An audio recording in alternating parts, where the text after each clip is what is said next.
A mother counts every coin at the checkout counter. Her baby stirs weakly in her arms. A cough breaks the silence. The total flashes higher than what she has. Eyes turn. The line behind her grows impatient. Her hand trembles as she reaches for the can of formula, ready to give up. But in that moment, someone steps forward. A black card touches the counter. A voice, calm and steady. Put it on my card.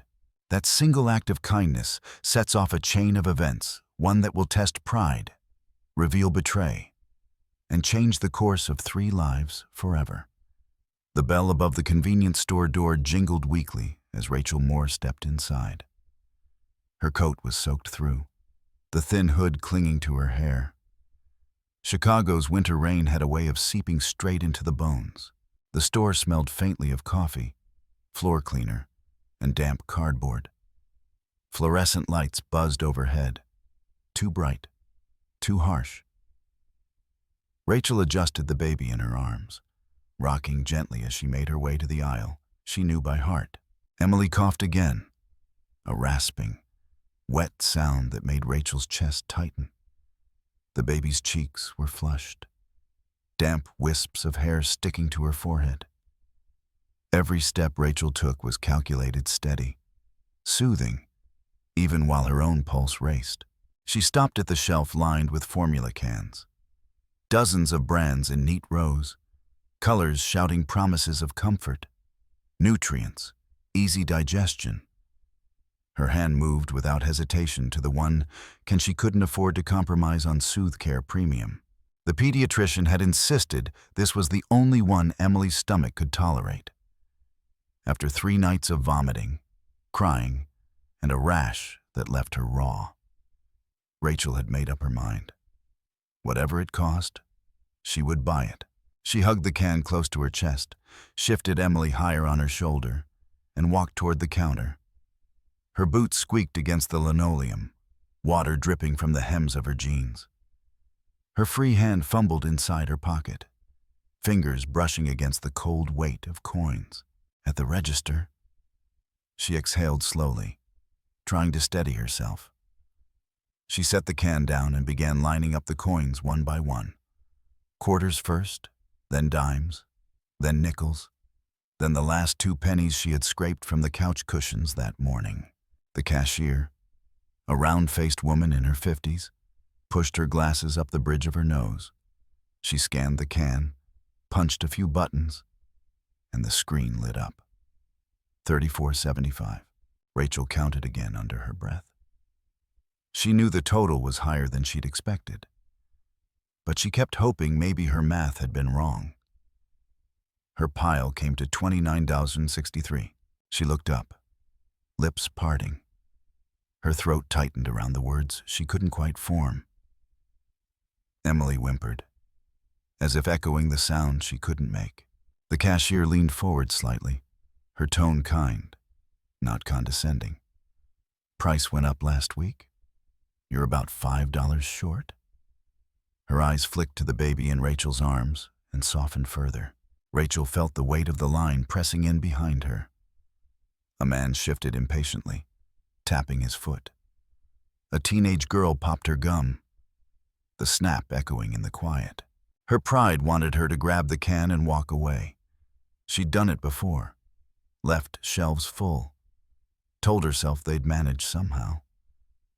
But Emily's breath rattled, shallow and sharp, anchoring Rachel in place. Her fingers trembled as she reached for the can, pulling it back from the scanner. Her lips formed the start of an apology, barely above a whisper. I thought I had enough. The store was warm, almost suffocating now. Her coat clung to her arms, damp with rain and sweat. The room seemed too still, every pair of eyes pressing against her back. Rachel rocked Emily gently, whispering, "Shh, baby girl, it's okay." Her voice cracked halfway through. The child shifted, coughed, and whimpered again, clinging weakly to her mother's shirt. The cashier opened her mouth to say something more, but a sound interrupted.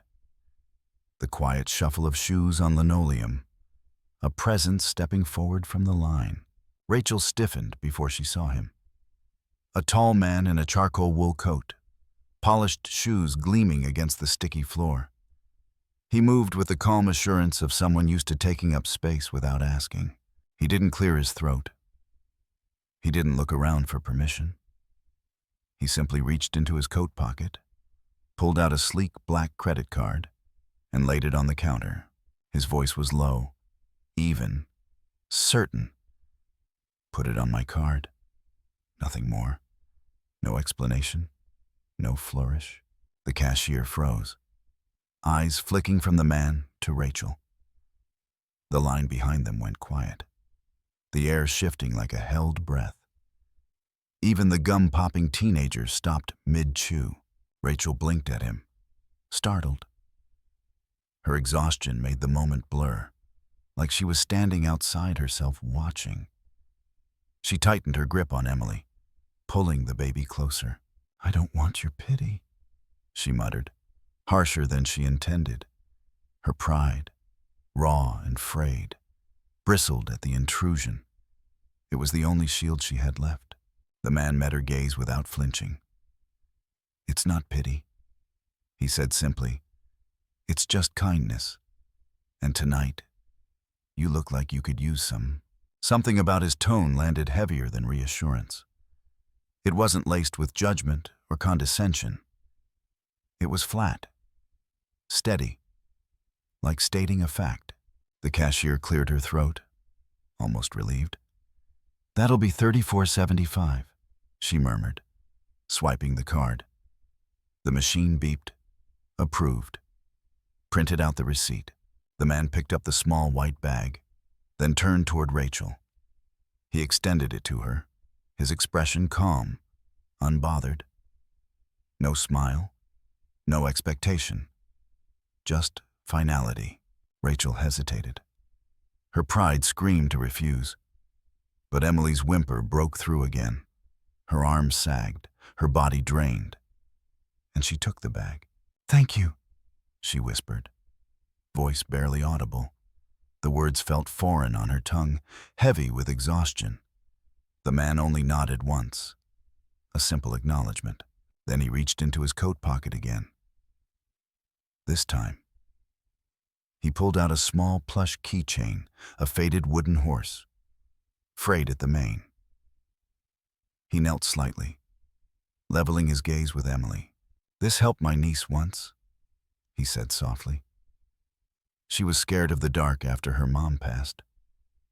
I carried it in my pocket until she stopped crying at night. Maybe it'll help her, too." Rachel stared at the toy, throat aching. Her hand trembled as she reached for it, brushing against his fingers briefly. Emily latched onto it immediately, pressing it to her cheek. Behind the counter, the cashier sniffed discreetly and rearranged gum packets with unnecessary force. The man rose back to his full height, adjusting his coat. "Sometimes the world is too loud," he murmured. "Quiet kindness can go a long way." Rachel turned toward the door, boots scuffing softly against the floor. She didn't look back, didn't speak again. The bell chimed overhead as she stepped out into the night. The rain had grown heavier, striking the pavement in sheets. She pulled the hood over Emily's head, shielding her as best she could. Her steps were quick, urgent, every movement carrying the weight of necessity. The man stood still for a moment longer inside the store. The line shuffled forward again, life resuming around him. He tucked the receipt into his wallet, gave the cashier a final nod, and followed into the storm. Outside, Chicago glowed in orange streetlights against falling rain. His black sedan waited a block away, sleek and gleaming under a flickering lamppost. But his eyes followed the silhouette of the woman, one arm wrapped around her baby, the other gripping the white bag. She walked fast, not out of fear, but out of a mother's urgency. The sound of her boots splashing through puddles lingered in his ears. Something stirred in his chest, an instinct he couldn't name. He reached his car, hand poised on the door handle, then paused, and turned his head back toward the street where she had disappeared into the rain. The rain had turned from steady to punishing. Cold sheets of water hammered the cracked sidewalks. Rachel hunched her shoulders, pulling the thin hood tighter around Emily's head. Emily coughed again, sharp and ragged. Her tiny fists clutched the damp fabric of Rachel's coat.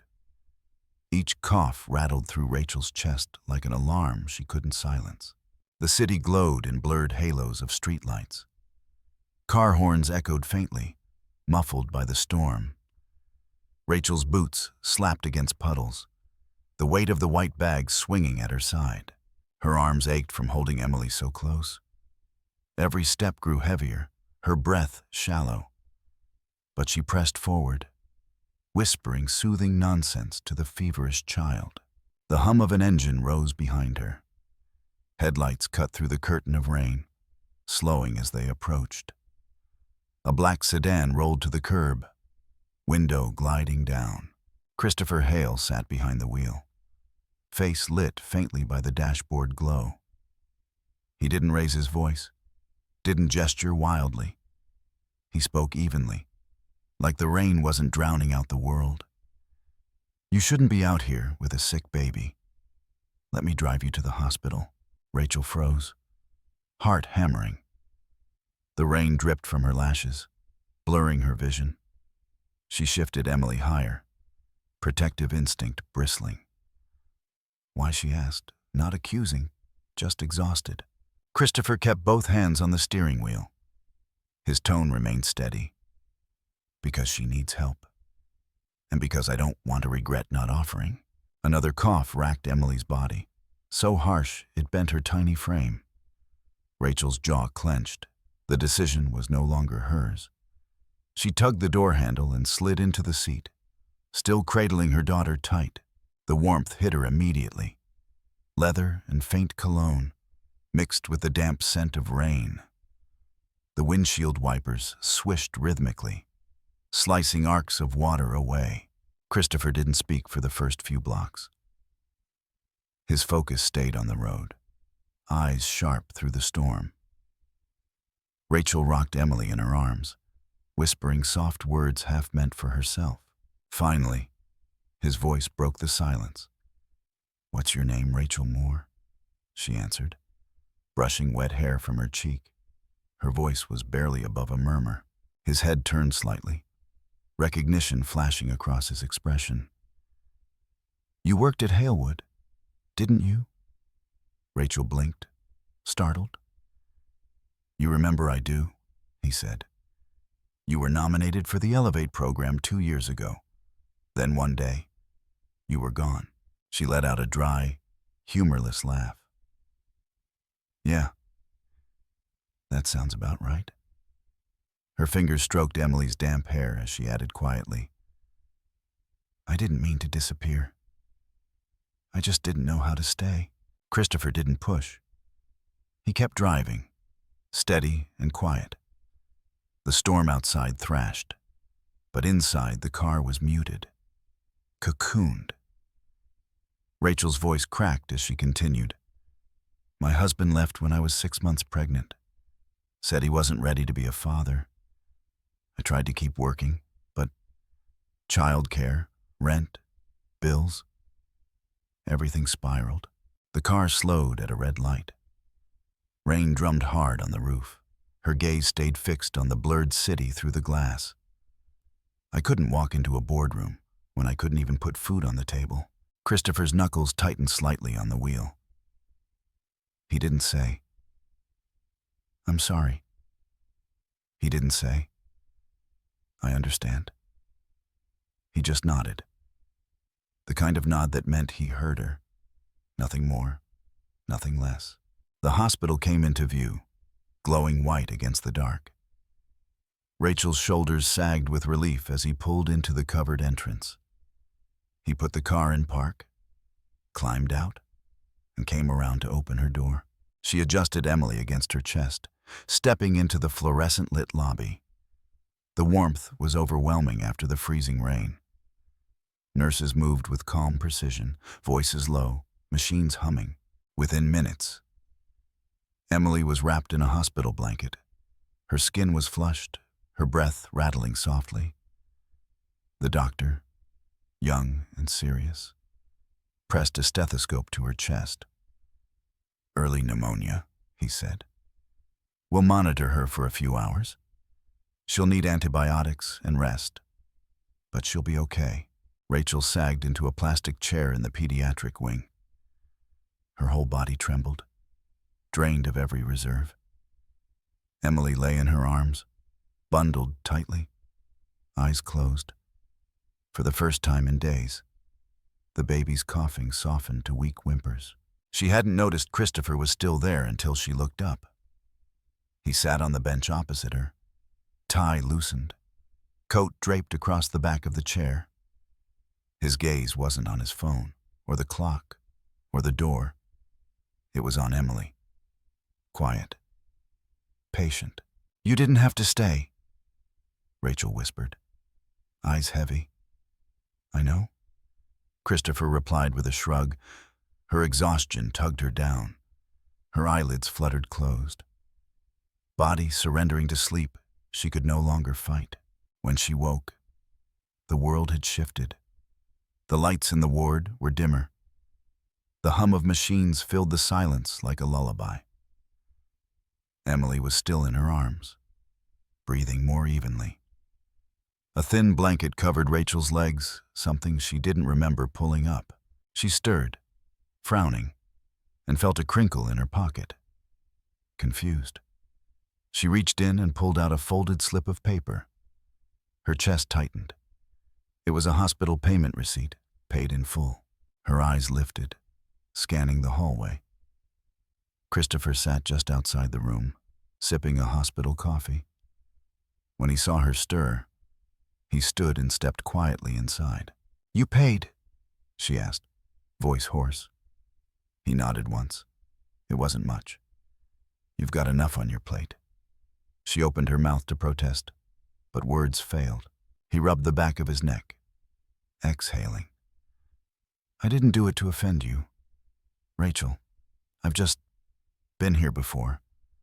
Not exactly where you are, but close enough to remember." Rachel tilted her head. Cautious, curious.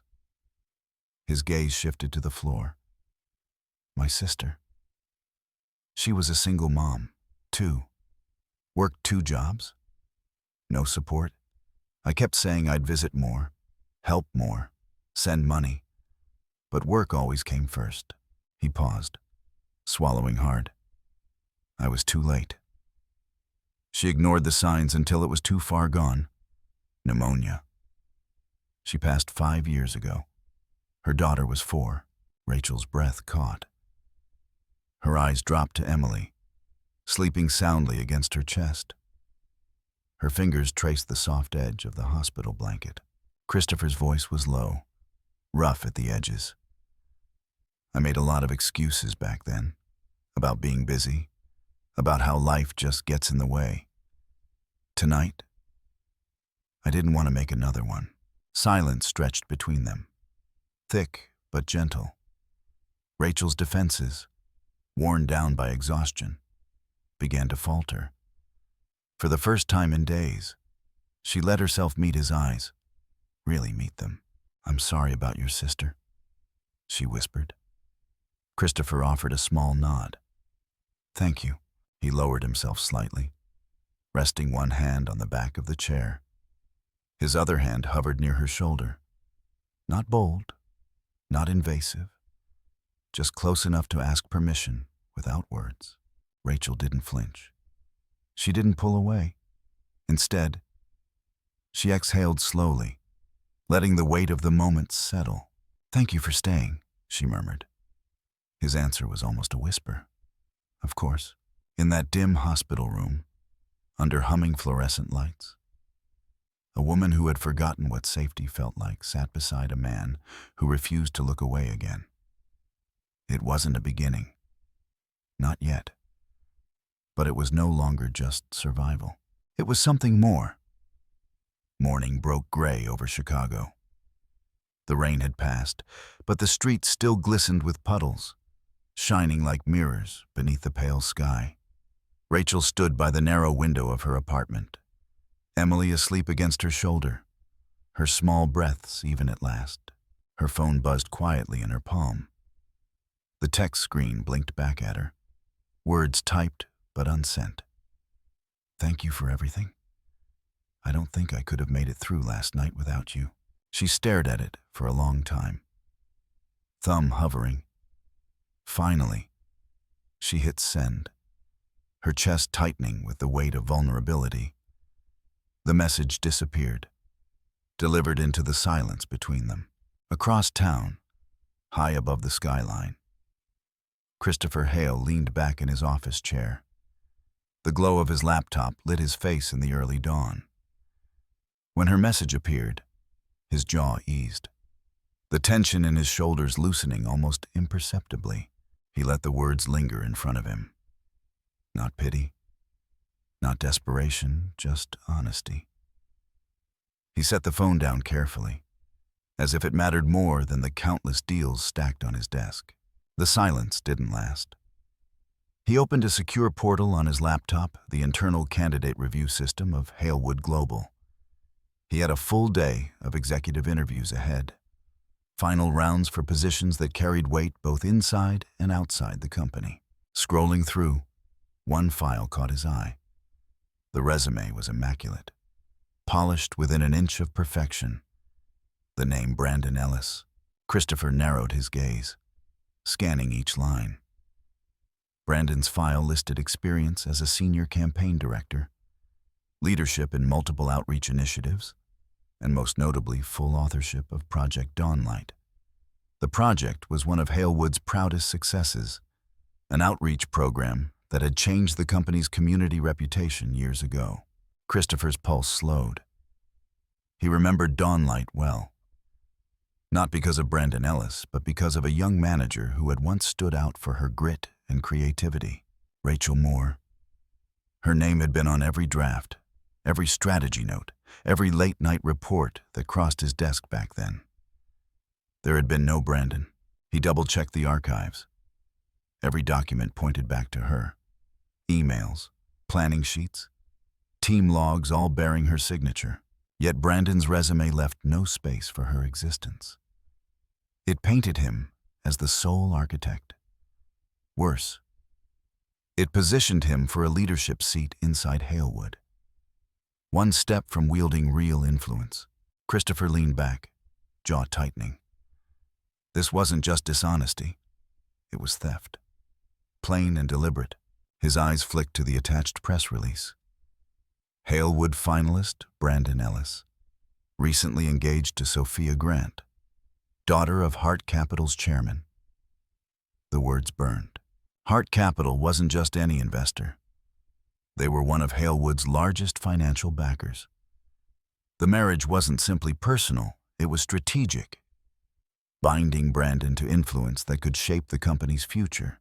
Christopher tapped the desk with his finger, a slow, measured rhythm.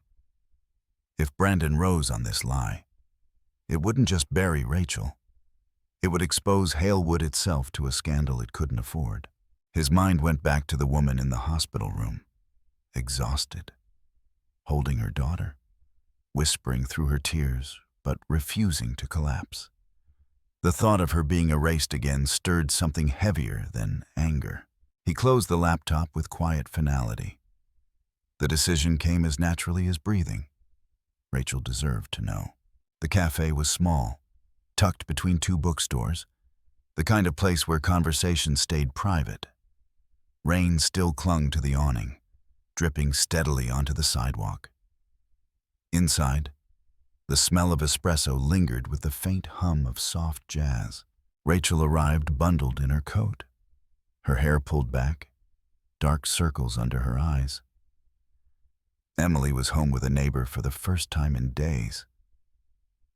Rachel moved cautiously, as though the weight of the night before still lived in her bones. Christopher was already seated at a corner booth. No entourage, no assistants, No pretense. Just a man in a slate blue suit, tablet resting on the table. He slid it across the polished wood toward her. No introduction, no warning. "Look," he said simply. Rachel frowned, fingers trembling as she pulled the screen closer. Her eyes scanned the resume, the bold name at the top. Brandon Ellis. Her breath caught. The words blurred as she scrolled, line after line. Senior campaign director, lead author, Project Dawnlight. Her hand tightened on the edge of the tablet. "That's not possible," she whispered. The blood drained from her face as she stared harder, as if sheer will could erase the words. Christopher's voice was steady, measured. "He's claiming full authorship. Your name isn't anywhere in the file. He's already through to final round interviews."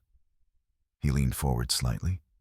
"And now, with the Grant connection, he has powerful backing." Rachel sat back, stunned into silence. She pressed her palm to her chest, trying to steady her breath. Her eyes glistened, though she fought hard to blink them clear. "He used me," she said at last, her voice breaking. "When I needed him most, he walked out. And now he's rewriting history, erasing me." Christopher didn't interrupt. He let the truth sit heavy in the air, unflinching. For a long moment, the only sound was the hiss of the espresso machine behind the counter. Finally, Rachel looked up. Her gaze was no longer scattered or fragile. It was sharp, clear, burning with a resolve she hadn't shown before. "I'll speak," she said. Her tone was firm, no trace of hesitation. Not for revenge, not to ruin him, but because silence is what erased me before. I won't let it happen again. Christopher studied her, the faintest crease forming in his brow. "You don't have to carry this burden. It isn't yours alone." Her chin lifted. "It is mine, because my daughter deserves a mother who doesn't disappear." The words landed heavy between them. He exhaled slowly, nodding once, the respect clear in his eyes. "If you choose to stand, I'll stand with you. Whatever happens." Rachel let out a small, weary laugh. "Funny. A day ago, I couldn't even buy formula. Now I'm talking about standing in front of board members and investors." Her smile faded, replaced by steel. "But I'll do it, because this time, I won't walk away." Christopher didn't smile either, but the look he gave her was warmer than any reassurance could be. For the first time, Rachel felt seen not as a burden, but as someone who still had a voice worth hearing. She closed the tablet, pushing it gently back toward him. "Then it's settled?" she said softly. Her eyes flicked to the rain-streaked window, as if already seeing the storm ahead. And though fear lingered at the edges of her heart, something else had taken root, a steady flame, a refusal to vanish again. The Halewood Gala was a spectacle. Crystal chandeliers shimmered high above a ballroom bathed in gold. Waiters wove gracefully between guests, champagne flutes catching the light like tiny flames. A jazz quartet played near the stage. Soft notes mingled with the murmur of deals disguised as small talk. Every corner gleamed, every detail polished, every laugh rehearsed. Rachel Moore stood at the entrance, breath caught in her chest. The gown she wore was deep emerald, simple but elegant, borrowed from a friend of a friend. Her hair, swept back from her face, revealed eyes sharper than she remembered ever having. Beside her, Christopher Hale adjusted his cuff but said nothing. He didn't offer his arm, didn't steer her forward. He simply walked with her, a steady presence that was both shield and anchor. The room reacted instantly. Heads turned, whispers rose like a current, darting from table to table. "Is that her?" She used to be with us. I thought she disappeared. Rachel heard them, every word, but let them wash over her. Her steps didn't falter. Each one carried her deeper into the lion's den. The crowd parted as they moved. Investors, executives, old colleagues all stealing glances, but few daring to hold her gaze. It wasn't the dress that made them stare. It was her composure, the way she moved as if she belonged. Then he appeared. Brandon Ellis, polished tuxedo, hair perfectly styled, smile practiced to perfection. He cut across the room quickly, Sophia Grant gliding at his side in a gown glittering with diamonds. "Rachel," Brandon greeted, voice too loud, too casual. "Well, this is unexpected." His smile tightened at the edges, the first crack in his polished mask. Rachel faced him head on, her voice calm, even. "No, Brandon. What's unexpected is that you thought I'd stay erased." The words hung sharp in the air, slicing through the background noise. Sophia's brow furrowed, glancing between them. Brandon chuckled, an edge of strain in his tone. "Let's not make a scene. Tonight isn't about grudges." "You're right," Rachel replied. "It's about truth. And you lied not just about your past, but about mine." The music faltered, as though the quartet sensed the tension. Conversations nearby faded. Guests leaned in, curiosity thick in the air. Rachel's voice carried, clear and unwavering. "You stole Project Dawnlight.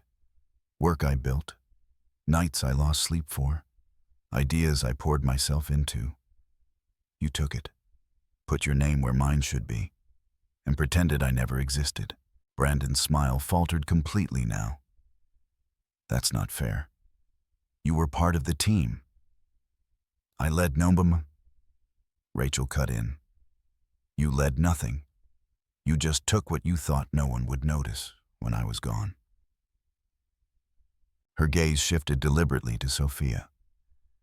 "You've seen the inconsistencies, haven't you? The timelines that don't match, the projects that don't add up. The question isn't whether he lied. The question is whether you'll still marry the lie." Sophia's lips parted, her grip on Brandon's arm faltering. The diamond bracelet at her wrist glinted under the chandelier as her hand slowly dropped away. Gasps rippled through the crowd, behind Rachel. Christopher moved without fanfare. He stepped toward a senior board member, offering a sealed folder with quiet professionalism. Inside emails, archived documents, official logs, all proving the truth. Evidence already reviewed, already verified. The board member glanced through the folder, his expression hardening. Within moments, he signaled to the head of legal. A pair of staff discreetly approached Brandon, murmuring for him to step aside.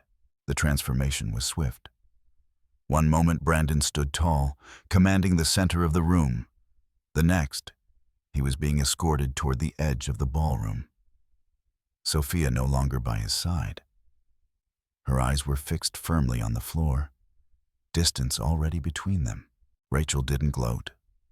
She didn't raise her voice. She simply stood there, shoulders straight, hands calm at her sides. Her truth had been spoken, and that was enough. The ballroom buzzed with energy now. Whispers flaring into full conversations. Executives leaned together, voices sharp, speculation rampant.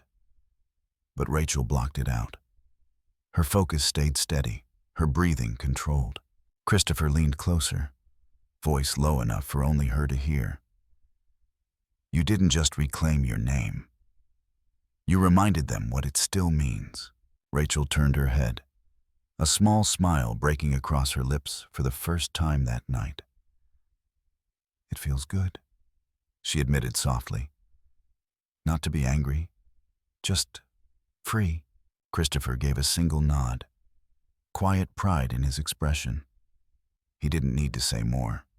The solidarity between them spoke louder than any applause ever could. They didn't linger. Rachel had no interest in basking under the lights of the same people who once turned away. She had said what needed to be said, and the rest, the politics. The fallout was no longer hers to carry. As they walked toward the exit, heads turned to follow. Some faces curious, others respectful, some unsettled by what they'd just witnessed. But none of it mattered.